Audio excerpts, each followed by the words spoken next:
Terrific panels already, so that's nice to know. Notice, pre-recorded, he said nothing about the Force, so thank you so much, Doug.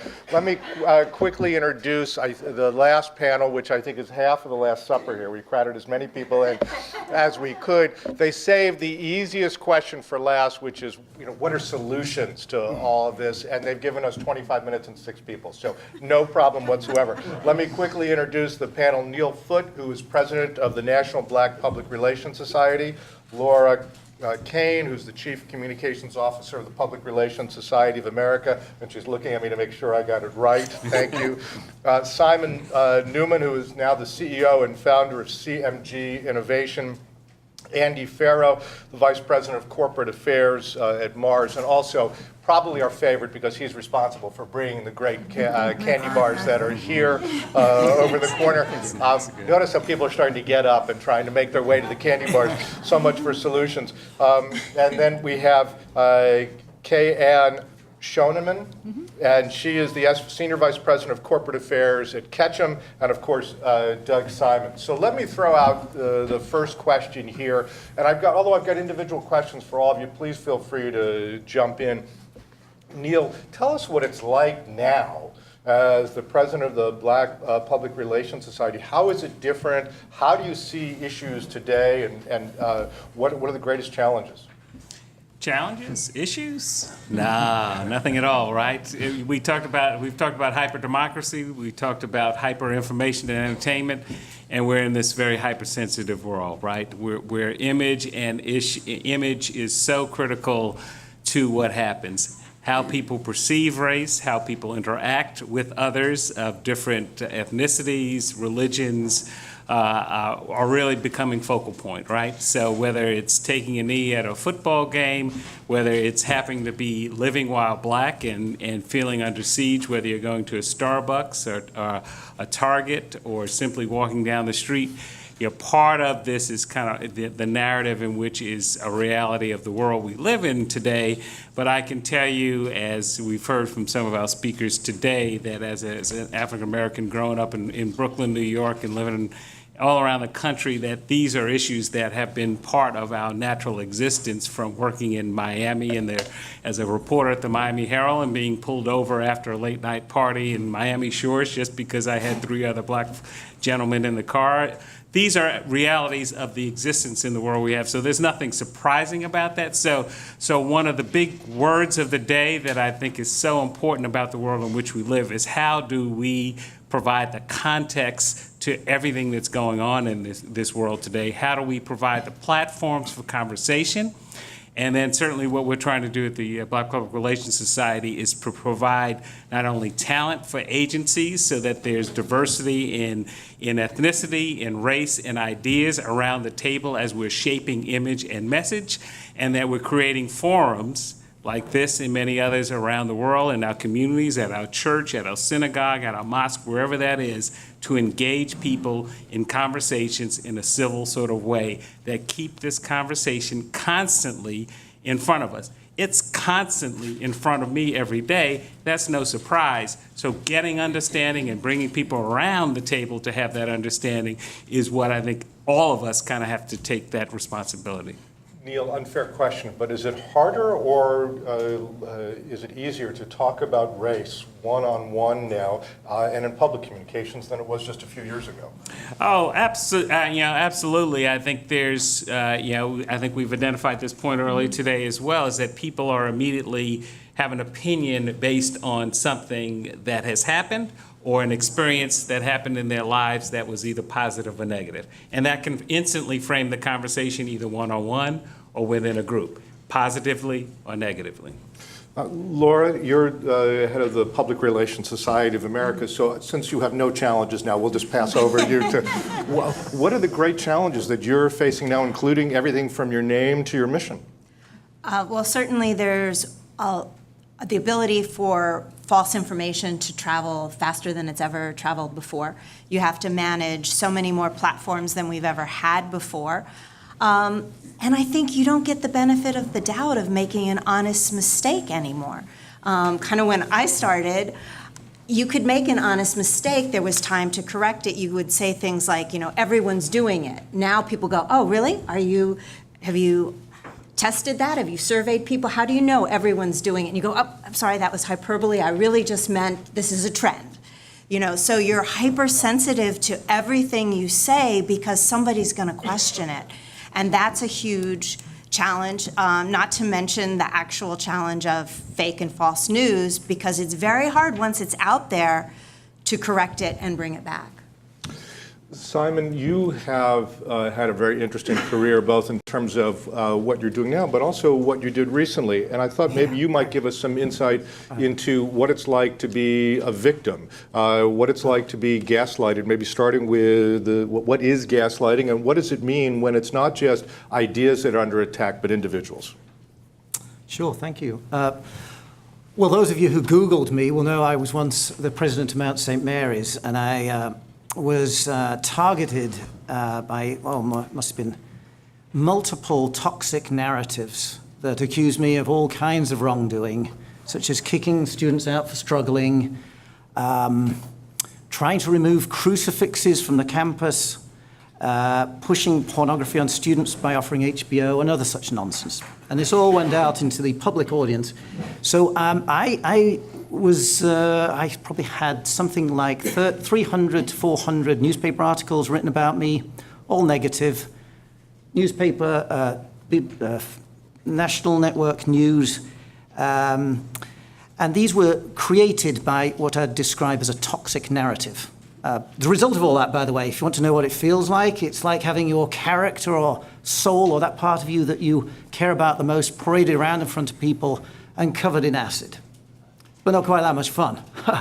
So what a toxic narrative is it's created by people who really don't want you to be there, and they have some reason to object to your presence. So they have a sprinkling of facts, which they then scandalize and create a scandalized narrative. They then add a statement of outrage, maybe something you said that they could twist, and then there's an accusation of intention. So in my particular case, by the time this went public, I was accused of kicking students out for struggling, which was completely false. But this followed a period of gaslighting internally where there was this constant effort to distort the truth, hide the ball, do all kinds of things to put you off your game. Did you get the memo kind of problems where people would say they did something and they didn't, and they'd be testing your memory. And this process is part of the destabilizing process that goes through, and it cascades from fear-mongering and then this gaslighting process, and then you get the first public strike, which I'd call a toxic narrative, followed by, you're such a horrible person then, that you then get defamation and righteous condemnation. And I lived through the whole thing. So, Simon, we talk about a lot of these issues, but we don't look at the human toll. I think sure, Michael got into that a little bit in terms of looking at the arc of history. From an emotional point of view, if you don't mind sharing, what is it like to, the only place where you feel safe is when you come home? well, thank you. My wife, who's in the audience here, was a wonderful support. What's it like? Well, there's a reality distortion to this whole process. So while that was going on, I was just interested in keeping the train on the tracks. But I now know what it's like to be hated. At the peak of all the, and I'd describe it, in my opinion, it was just brutal defamation. At the peak of it all, I was receiving 2,500 to 3,000 hate emails from people.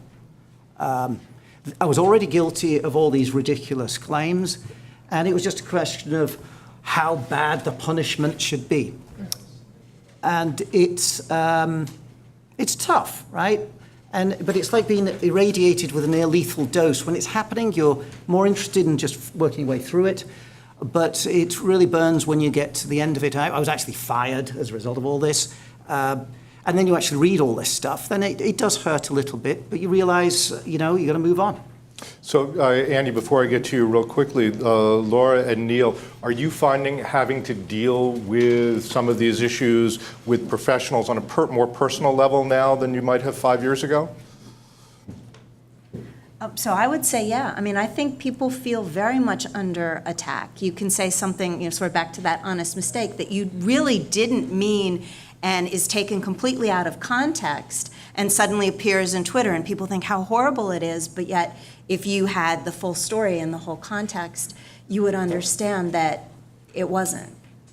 Yeah, I see it at several different levels. One, as an educator with young people and trying to make sure that their digital footprint lives with them forever and that the things that they may seem like they say at the heat of the moment live with them now to a global audience, and to professionals overall, and making sure that as social media is a critical part of what we do as public relations professionals, we also have to draw that line between how we feel and how we represent a brand. We represent our individual brand, and we represent the brand for which we may, be a spokesperson for, or my organization, or the company you work for as a reporter or a public relations professional. So, Andy, you work at a company that for a long time has been known as the Quiet Company. Mars didn't even put its moniker on its headquarters. Still doesn't. And it still doesn't. But you've taken a much more proactive position in the last few years. Do you want to talk about that? Why and why now? Yeah, I mean, fundamentally, we came to a point of view that if we didn't tell our story, someone else would tell it for us, and we probably wouldn't like how they told it. The second thing that we saw very clearly was that consumers, and certainly talent, wanted to know more than just the brands. So people know our chocolate brands, they know our involvement in pet food, they know our involvement in pet care, but they actually want to know what's behind the company. And so in recognition that you do actually need to tell the story. And then there were some important issues to stand up on. I mean, on climate change, we have the impact of Panama. We have a climate change issue. Now, Panama's not a huge country, but it's better if Panama's doing the right thing than the wrong thing. And we reckoned that there was a need to get involved, to drive a coalition of change, because lots of these issues are things we couldn't solve on our own. I think finally, it's this recognition that I think business in many countries for many years has been operating in a relatively benign climate.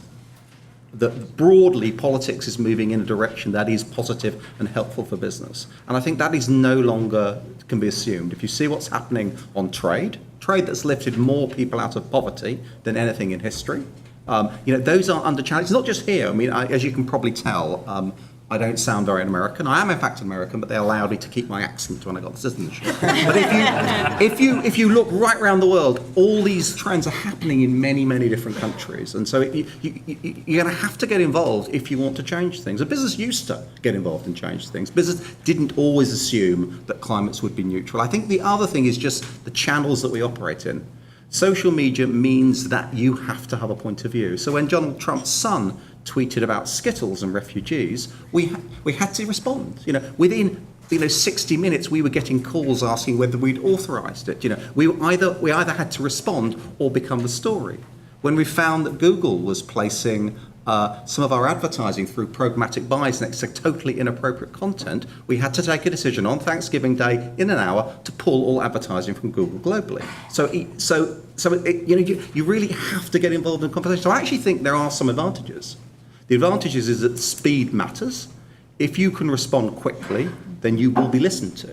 And in many ways in the modern media, speed is more important than accuracy, which means that if you do get out there and try and tell your story, you've actually got a good chance of messages being delivered. But it's a real different cultural shift.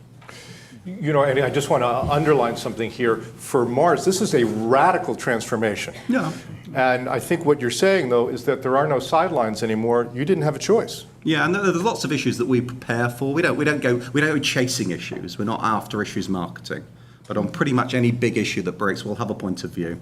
If people ask it, we'll give it. I mean, when you employ 110,000 people across 80 countries around the world, then you're going to have points of view on how things affect them, how you can treat them. We have some very clear principles in which we operate, and so that's how we got involved in the amicus brief against the Defence of Marriage Act, because we wanted to be able to treat all our associates, we call our employees associates, equally in marital relationships, regardless of sexuality. For all the corporate communicators watching, can you share a couple of these principles that were helpful, are helpful, and were helpful in the transformation?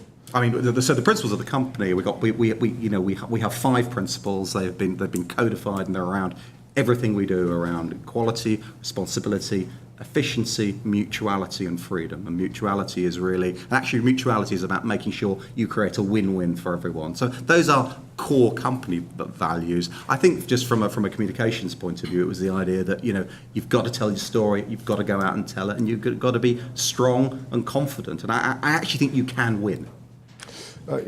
Kay, and I'm going to ask you the most difficult question, because obviously you're going to have to answer everything with a British accent. So if you would, you're a senior vice president at a great agency. What are some of the challenges that you see now for agency professionals? I think listening to everyone speaking, it's a microcosm of what we're seeing with our clients and our experiencing internally.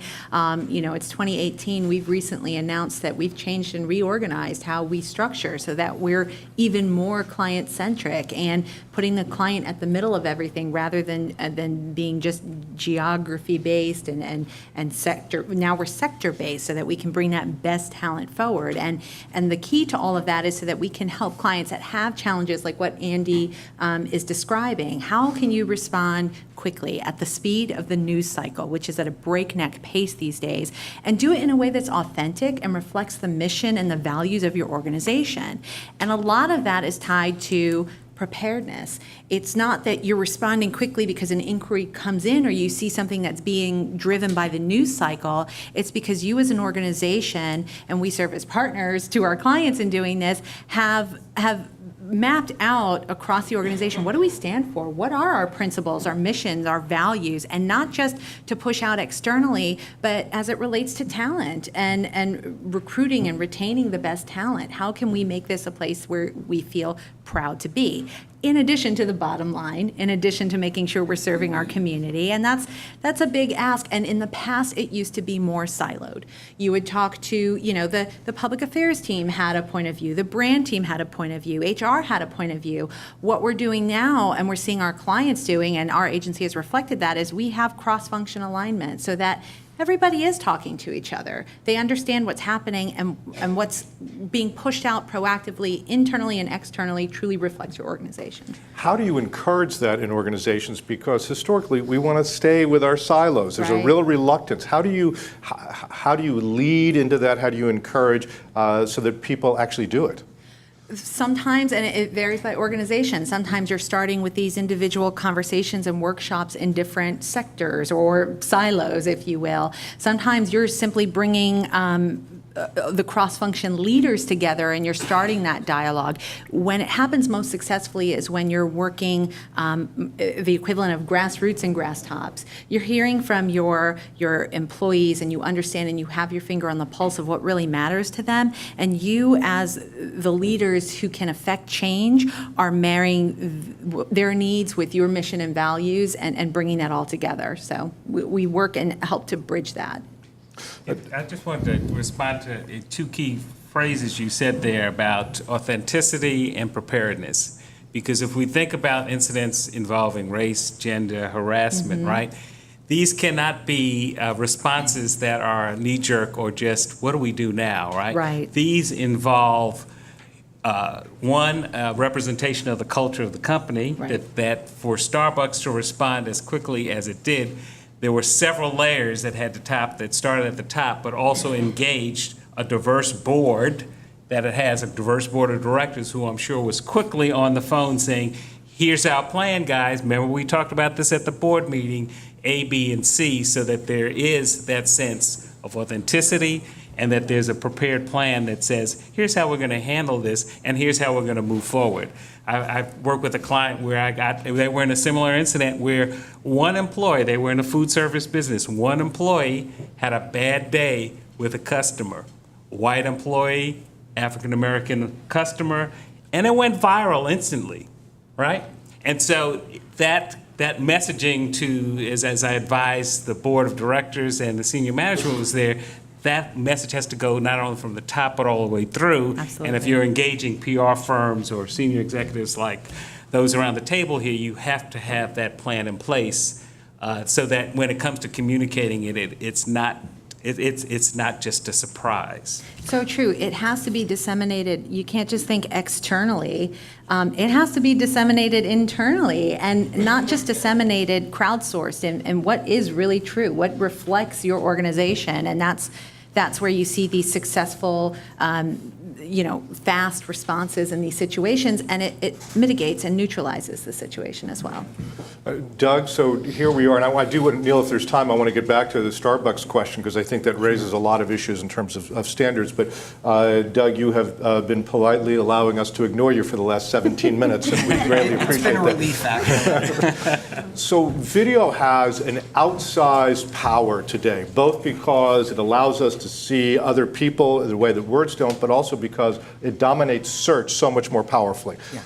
Talk about the role of video in trying to address some of the issues of lack of trust that exist. Sure. Well, I think a key element of video involves preparedness that the panel's been talking about. It also is about consistency of message. The silos have broken down completely. We saw it in the political realm. You can't go to New Hampshire and have one message, go to Iowa, have a different message, because every message is everywhere instantaneously. It also comes from something, and I think this all of you can relate to. A client will come say, okay, I want to be in the Wall Street Journal, I want to be on CNBC, and they've got nothing.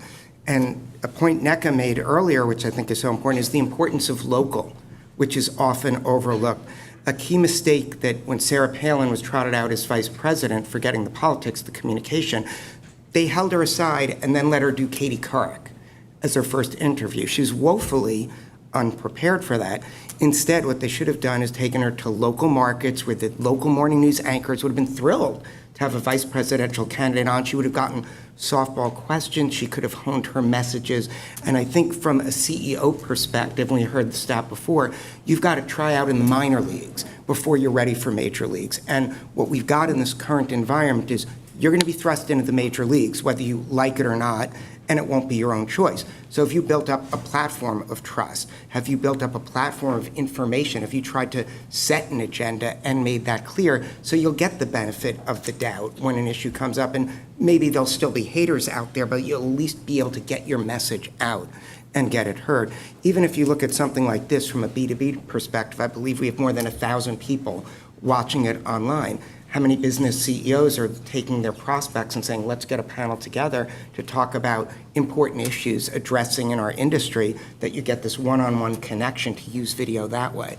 How many are starting small, doing different types of things to get out there? How many are creating messages that they regularly share with their employees and others? So there's that consistent idea of what they're about, because it's hard to misinterpret when it's right there in front of you, versus allowing it to go through the media filters, as we heard from at the last panel. And Doug, I just want to emphasize the importance of the point you talked about in terms of local. I think one of the distinctions between why the Ronald Reagan White House was so effective at communicating where the Carter administration had not been was specifically because they had so reached out to local media and made such an effort there. So I think it's a really important point to underline. And to that, there's much discussion about Sinclair and its role in the 2016 election. I happen to know the Sinclair political reporter, chief political reporter, who works at WJLA here in Washington, and he had told me he was begging the Clinton campaign to put her on, and they refused. So, Trump's team said, hey, we'll make a deal, we'll be fully accessible. Anytime you want us, you got it.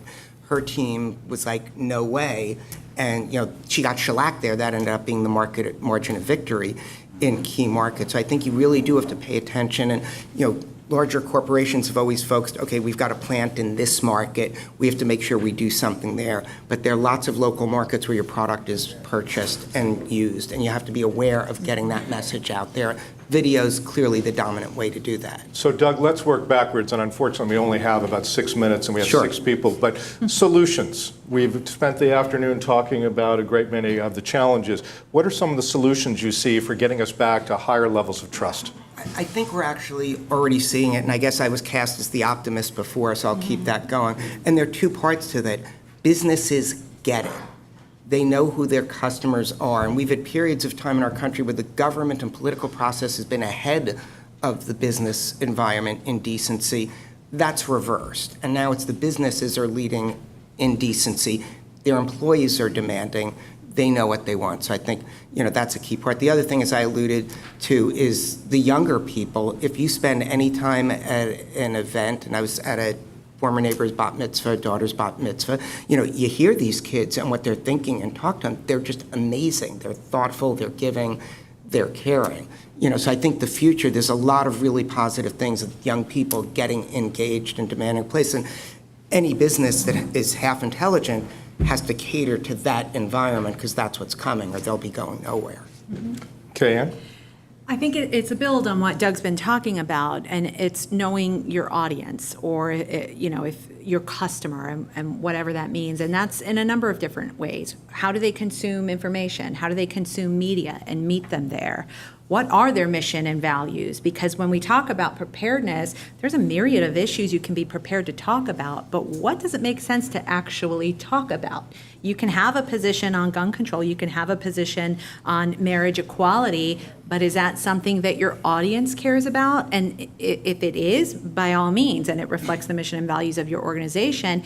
If it's not, there's no need to go out there and push it out there. Make sure that you're focused, you know your audience and what matters. And that audience, one more thought on that, the audience is both your customer or, your target, your constituents. It's also your internal audiences. And make sure that your team reflects that there's diversity and inclusion. And we're in the business of public relations, many of us on here. You have to look and understand the public so that you're effectively communicating with them. Andy? Well, I think I'm a natural optimist. I think there have been decisive shifts that have happened in many countries and very much within the business community that, things are just, they're not going to go back, and they're not going to go back. I think that those trends will continue. You see that on sustainability, you see that on many diversity issues. Is enough progress being made? Of course not. But have people made decisive choices? Yes. I think the second thing is that what's happening in politics represents fundamental challenges in society that have yet to be resolved. And so the political class needs to address the challenges that are creating this kind of rise of populism. And it's not just here, it's a whole bunch of places. But I think that naturally has to get back. And I think the final thing, for everyone, is we have a choice. We can stand on the sidelines, or we can engage in the conversation. I'm confident that more people engage in the conversation, and the more people that engage in the conversation will drive greater decency, will drive greater common sense. And I think things are going to be better in 20 years than they were 20 years ago. Simon, and we've just gotten the 2-minute signal for the last three, so I apologize. You're down to 50 seconds each. 50 seconds each. We need to understand people who are much different from ourselves. We need to get out of our tribal comfort zone. And we need to listen more. Calvin Coolidge said, no one listened themselves out of a job. We need to listen and understand first, and then make judgments after we've collected facts. We really need to take time to figure out what our corporate values are and what our mission is. I think there are a lot of companies that have existed on being the low-cost provider and other things that don't really deal with how they add value to the world. So we really need to spend time to focus on why do we really exist and what value do we add to the world and stakeholders. 3 quick points. Take a breath. Sometimes we have to step away from the phone and the computer and breathe and listen. 2, we have to hold each other accountable, ourselves and each other accountable when it comes to discussions of race, difference, and our communities, and we have to hold our public officials accountable. That's our hope, to let them know that we actually are listening, we care about our own lives, our families, our communities, and we know that has a direct result at the ballot box. That's where we have to step up. That's our responsibility. Well, I want to thank all of you. Certainly any day that we can quote Calvin Coolidge is a good day. So thank you all. Round of applause for our panelists. Thank you so much. To ComPro, the Schar School, Doug Simon, and his great crew, thank you all so much.